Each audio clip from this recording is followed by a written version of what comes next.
Hello and welcome back to Interface Insights, the podcast where we dive into the coolest tech changing our world.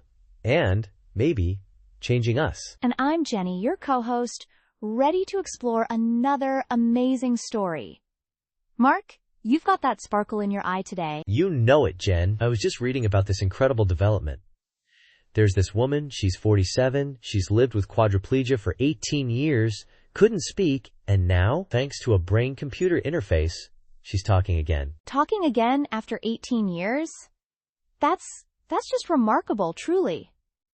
What's the technology making this possible? Okay, so what's happening is, they've implanted this BCI, this neuroprosthesis, that's decoding her times intended times speech directly from her brain signals. It's figuring out what she times wants to say. But the real breakthrough with this particular case? The speed. The speed? Like how quickly is it turning thoughts into spoken words? Exactly. Think about previous systems. There was a pretty noticeable delay. But this one achieves real-time speech synthesis with a delay under 80 milliseconds. It's practically instantaneous. Under 80 milliseconds? Okay, hold on. So she thinks about saying something, and less than a tenth of a second later, the computer is speaking the words out loud? Essentially. It's the kind of speed you experience with voice assistants, like when you talk to Alexa or Siri. Dr. Gopala Anumanchapalli, who's part of the team at UC Berkeley that worked on this, called it their streaming approach. It's a huge step towards making BCI communication feel, well, natural. That's so fascinating. But how does achieving such low latency actually impact the user experience for someone regaining their voice after such a long time? It must be more than just speed, right? Oh, without question.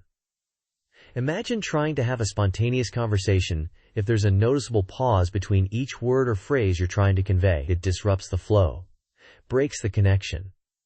This low latency allows for a far more naturalistic, fluent interaction. It helps rebuild that bridge. Right. It's about bringing back the rhythm, the give and take of conversation. So, technically, how did they manage to get the latency down so low? What were the engineering challenges there? Good question.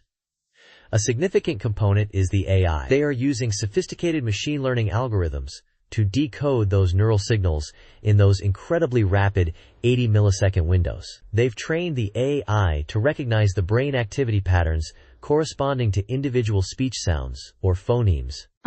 So artificial intelligence is playing a crucial role here.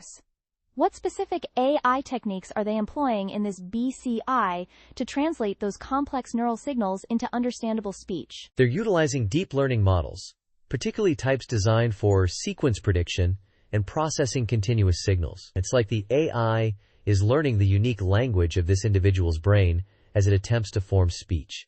And it's becoming quite proficient. How accurate is this AI-powered speech synthesis? I mean, is it clear and understandable? What factors influence its performance? That's another impressive aspect. Research, including studies from the UCSF team on similar technology, has shown phoneme accuracy rates approaching 97%. That's strikingly high. The accuracy depends on factors like the quality of the neural signals picked up and how well the AI has been trained to the specific brain patterns of the user. They actually implanted a high-density electrode array. In one study, I believe it was 256 electrodes, directly onto the surface of the part of the brain responsible for controlling speech. That provides remarkably detailed neural data for the AI to work with. Wow, 256 electrodes. That brings up the topic of invasiveness, which we definitely need to discuss. But before we go there, let's consider the profound human impact. Beyond regaining the ability to speak, how does restoring this capability affect a patient's mental health and social connections? It's absolutely fundamental, Jenny. Communication is not just about sharing information. It's about connection, expressing feelings, asserting who you are. For someone who has been largely disconnected from that for nearly 2 decades, it must be deeply empowering. It's about reclaiming their ability to engage fully. It is.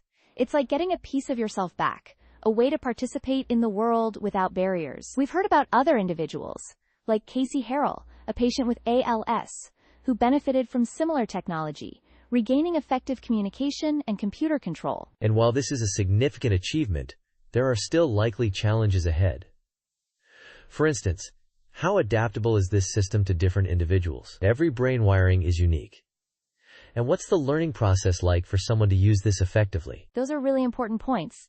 Is it something that just works after surgery, or is there a period of training and adjustment? And could this technology be adapted for people with other conditions affecting speech, not just paralysis? See, that's the exciting potential looking forward. This streaming methodology could open doors for wider use of BCIs in helping people with various neurological conditions that impact communication. We're talking about potential applications far beyond just mobility impairments. Thinking about the future, what does this mean for communication access for people with disabilities? Could this technology become more widely available? And importantly, less invasive over time? That's definitely the aim. Researchers are continuously working to develop less invasive BCI solutions, maybe eventually using electrode arrays placed outside times the skull, though that currently involves trade-offs in signal quality and accuracy. The hope is that with ongoing research and investment, this could become a practical option for many more people within the next decade. It's certainly hopeful. Maybe eventually, BCIs could be a regular treatment option for a range of speech impairments. But with any technology that interacts directly with the brain, ethical considerations are crucial. How do we guarantee that patients' neural data stays private and secure? That is a critical concern, Jenny. Neural data is exceptionally sensitive. We need robust ethical frameworks and regulations guiding how this information is gathered, stored, and used. Dr. Anuman Chipali and other experts are strong advocates for careful consideration of these issues as the technology matures. And there's also the question of accessibility. How can we ensure that this transformative technology is available to everyone who could benefit, regardless of their financial situation? Clinical trials are one thing, but widespread adoption is a different challenge entirely. That's right.